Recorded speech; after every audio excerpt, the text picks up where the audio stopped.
Welcome to Joshua Queen's channel. இப்போ நம்ம தக்காளி ஊறுகாய் எப்படி ரெடி பண்றதுன்னு பார்க்க போறோம். நான் அதுக்கு ஃபர்ஸ்ட் 2 கிலோ தக்காளி வந்துட்டு நான் வாஷ் பண்ணி எடுத்து இந்த மாதிரியான பீசஸா வந்து நான் கட் பண்ணி எடுத்துர்க்கேன். பாருங்க இந்த மாதிரி கட் பண்ணி எடுத்தாச்சு.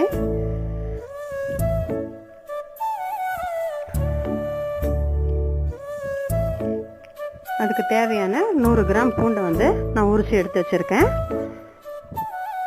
கடாயில் 200 ml எண்ணெய் ஊற்றிருக்கேன். எண்ணெய் சூடானதும்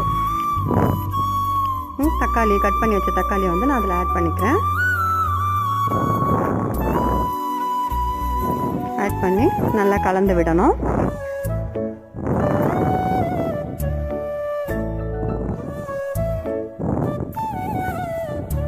பாருங்க அந்த தக்காளியிலேருந்து தண்ணியெல்லாம் வந்துட்டு இருக்கு. அந்த தண்ணி வந்து சுண்டி வர வரைக்கும் நம்ம கலந்து விடணும். கலந்து விட்டாச்சு. இப்போ நம்ம தேவையான அளவு உப்பு வந்து ஆட் பண்ணிக்கிறோம். இப்போ தக்காளி வந்து ரொம்ப புளிப்பாகவே இருக்கும். நம்ம அது கூட சேர்த்து புளியும் வந்து ஆட் பண்ணியிருக்கோம். புளி எதுக்காக அப்படின்னு பார்த்தீங்கன்னா இன்னும் டேஸ்ட் நமக்கு அதிகமாகவே கொடுக்கும். இப்போ காரத்துக்கு தேவையான சில்லி பவுடர் நான் தேவையான அளவு நான் சேர்த்துருக்கேன்.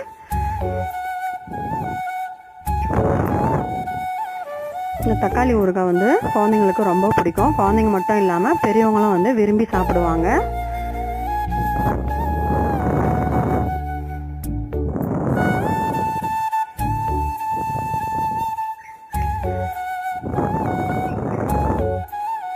பாருங்க தண்ணி சுண்டி வந்துட்டே இருக்கு. இப்போ நம்ம உரிச்சு வச்ச பூண்டை மிக்ஸி ஜார்ல நம்ம எடுத்துட்டு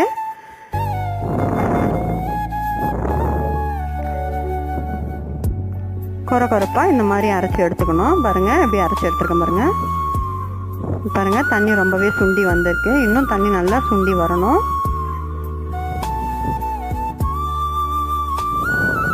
பாருங்க தண்ணி எல்லாமே சுண்டியாச்சு. இப்போ நம்ம ஊற்றின எண்ணெய் வந்து பார்த்தீங்கன்னா வெளியே தெரிய ஆரம்பிக்கும். பாருங்க தக்காளி எல்லாமே நல்லா மசிஞ்சு போச்சு.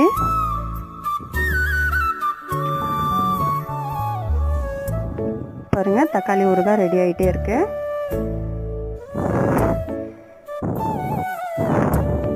தண்ணி நல்லா சுண்டியாச்சு. நம்ம ஆற வச்சுட்டு நல்லா ஆறினதுக்கப்புறம் நம்ம அதை மிக்ஸி ஜாரில் எடுத்துக்கிறோம்.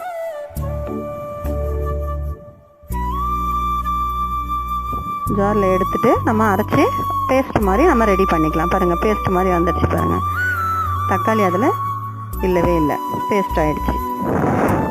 இப்போ இதை தாளிப்புக்கு நம்ம ரெடி பண்ணிடலாம். பாருங்கள் கடாயில் நான் 150 ml எண்ணெய் விட்டுருக்கேன்.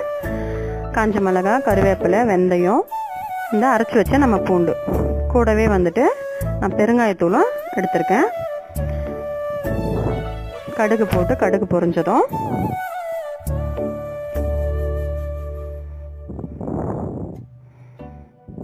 தேவையான அளவு வெந்தயம் போட்டாச்சு. வெந்தயம் வந்து பொன்னிறமாக வறுந்து வரட்டும். இப்போது பெருங்காயத்தூள் வந்து ஆட் பண்ணிக்கிறேன். தேவையான அளவு பெருங்காயத்தூள் வந்துட்டு டேஸ்ட் கொடுக்கும், ரொம்ப மணமாகவும் இருக்கும். காஞ்ச மிளகா, கருவேப்பிலை இதையும் வந்து நம்ம சேர்த்துக்கலாம். இது வறுந்ததும் நம்ம அரைச்சி வச்ச அந்த பூண்டையும் வந்துட்டு சேர்த்துக்கலாம். பாருங்க பூண்டு வந்து பொன்னிறமாக வந்து வறுந்து வரணும்.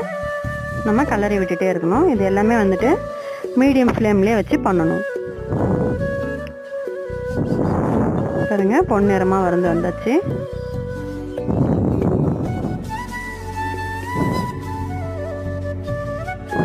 நம்ம அரைச்சி வச்சிருக்க பேஸ்ட் எடுத்து நம்ம இப்போ அதில் ஆட் பண்ணிக்கலாம். தண்ணியெலாம் எதுவும் மிக்ஸ் பண்ணக்கூடாது.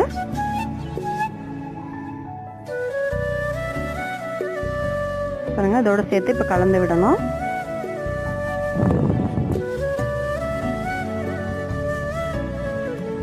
பாருங்க கடாயில் ஒட்டவே இல்லை. நல்லா ஃபுல்லாக கலந்து விட்டுட்டே இருக்கணும்.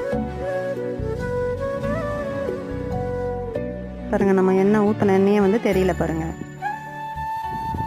அந்த எண்ணெய்லாம் வந்துட்டு ஃபுல்லாக வந்து கலந்து விடணும்.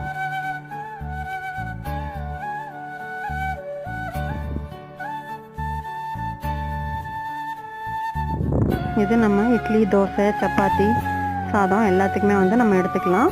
பாருங்கள், நம்ம கலந்து விட்ட எண்ணெய் பாருங்கள் மேலே நமக்கு தெரியுது பாருங்கள். அந்த எண்ணெய், பூண்டு எல்லாமே வந்துட்டு ஊறுகாயிலேருந்து பிரிஞ்சு வருது பாருங்கள், தக்காளியிலேருந்து. நம்ம வீட்டுங்களில் இட்லி, தோசைக்கு சாம்பார், சட்னி வச்சு ரொம்ப போர் அடிச்சிருக்கோம்.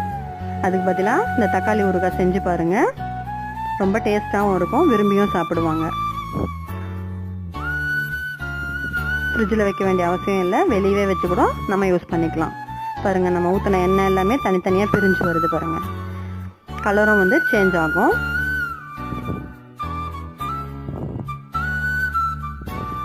பாருங்கள், நம்ம அடி பிடிக்காமல் கலந்து விட்டுட்டே இருக்கணும். பாருங்கள், பூண்டெல்லாம் தெரியுது பாருங்கள் மேலே.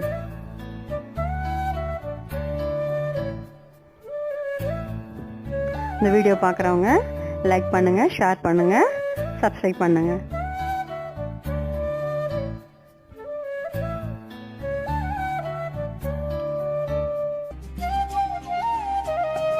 பாருங்க, ஊறுகாய் ரெடி ஆயிடுச்சு. கலரும் சேஞ்ச் ஆயிடுச்சு பாருங்க.